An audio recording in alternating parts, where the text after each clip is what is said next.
What are you going to do, Les, when you've got this done? Oh, that's $1 million question. Hopefully the blasting cabinet will be up and running by then and we can start piling into that.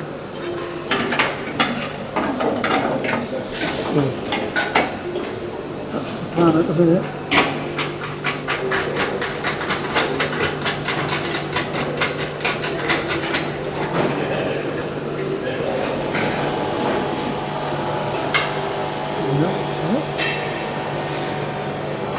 Have a look inside.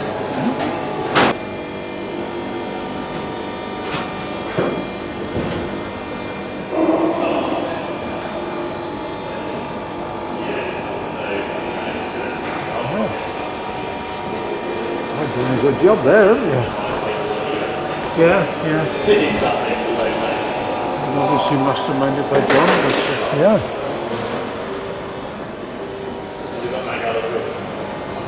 And these thin pieces you had to put down That's right, the make-up pieces down there, because this is X chain and that's X KB 976. Yeah. So and obviously these bits would have been tailor-made to each other.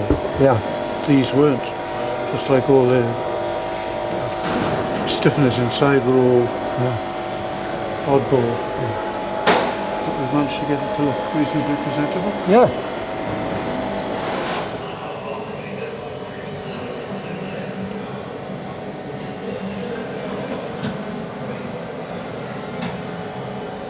Obviously you've got the problem of mismatched parts being used. Yeah.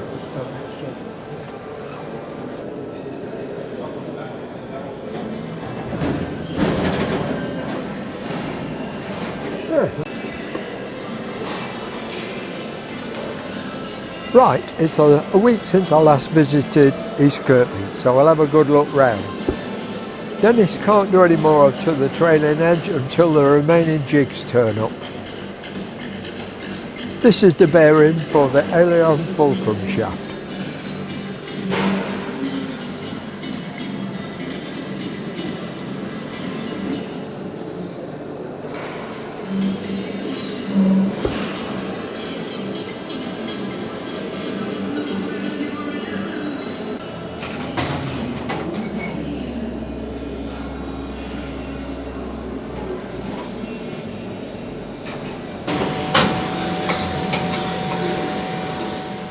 Phil is back from the USA and his Lightning aircraft. He's helping Dave with the doorway structure.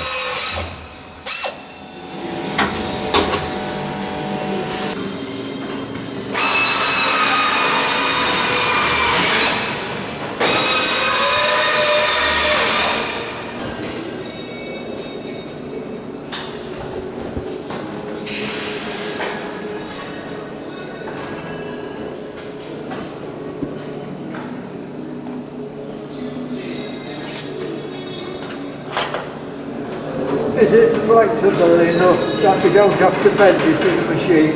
Sorry? Is the skin flexible enough so you don't have to bend it in the machine? It is, yeah.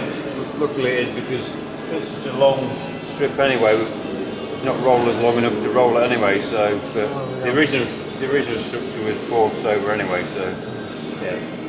So it just follows the contour? Yeah, it just follows it down, yeah. Yeah. So I'm just getting this bit back in after we've trimmed it down, and then I'm going to make that top skin next.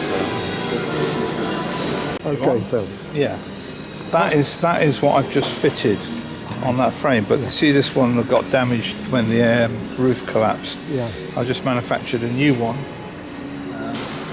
out of angle. Yeah. I've just attached it. It's ready to be riveted. But there's no point in salvaging that. No. What was that originally? I think it's adjacent to the door aperture. I think it's just it's extra strengthening to prevent harmonics. I think there's a lot of it's interesting. There's one here, and at the same place at the top of the door there's another one, and another one so perhaps they fitted it after they've had the Lancaster running for a bit and found I don't know, it looks like original build, but it's interesting how the designer decides to put a bit of reinforcing angle just on that radius here. Yeah, it's quite interesting. That's good.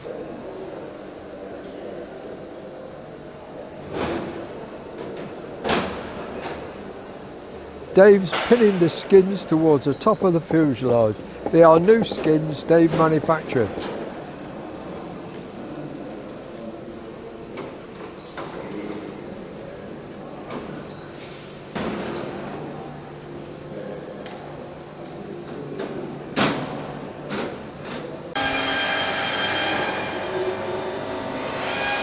Keith has now rubbed this down ready for painting.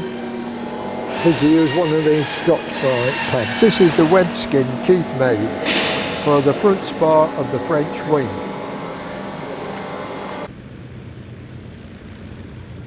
Mark Roberts put a comment in about the bomb bay doors being left open, so I asked Gerb for the answer.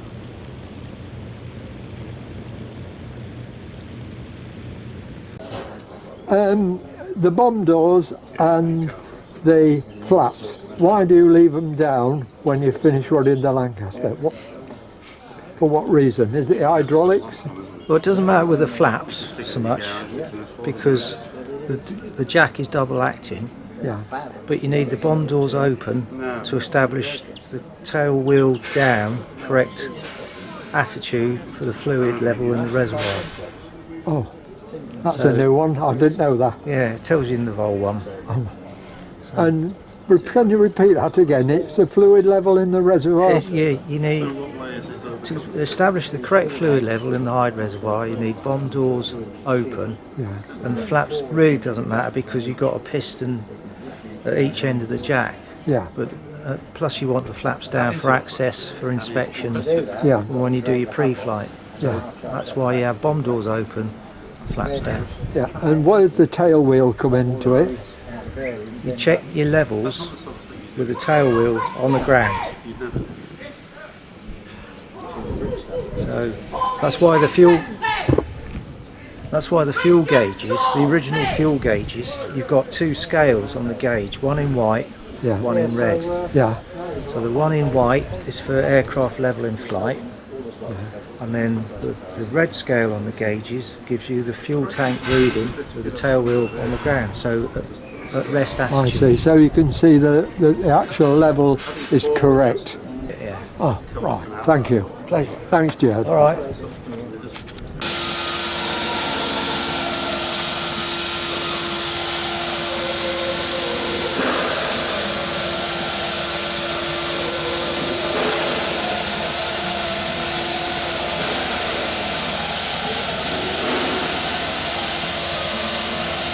So port side top skin is in.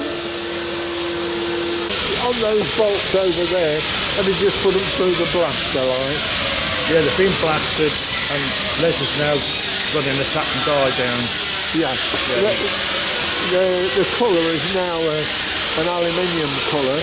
Have you painted them and put something on them? No, there's been nothing going on. That's just the way they've come out the blaster. Yeah, and everything that's sandblasted comes out in that grey colour. Whether it's aluminium, steel or anything that comes out, it comes out does it? grey.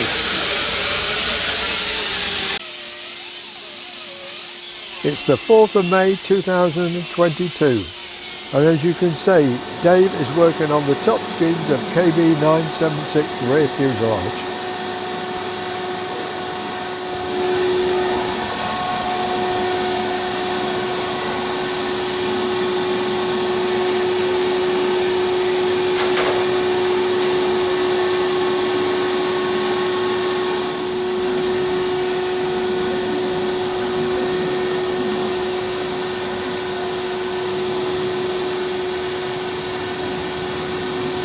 Dave's only one skin left to complete the top of the fuselage, but these are only skin pinned in.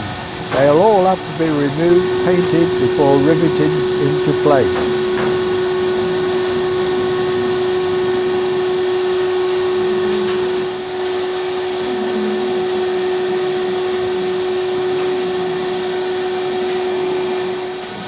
The last top skin pinned into place and the bottom skin to be manufactured and fit. I carried on videoing while Dave completed the task.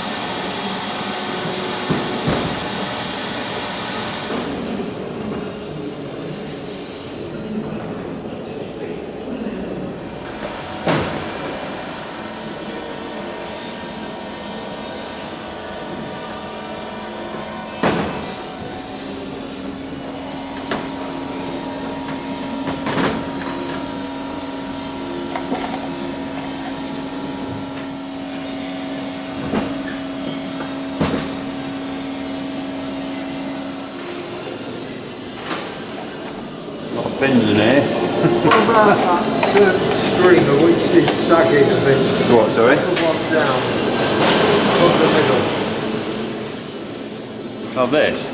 Yeah. Yeah, I'll put that one in last because I have to force it over a bit, so I have to pop that back up again then. So I'll get these 2 rows in first.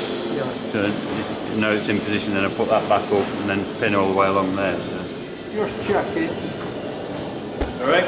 Just checking. Nice of you to point out, keep an eye out for me, aren't you? I've got to report back to Phil. Yeah, I bet you have. Too busy doing his magazine interviews, he is.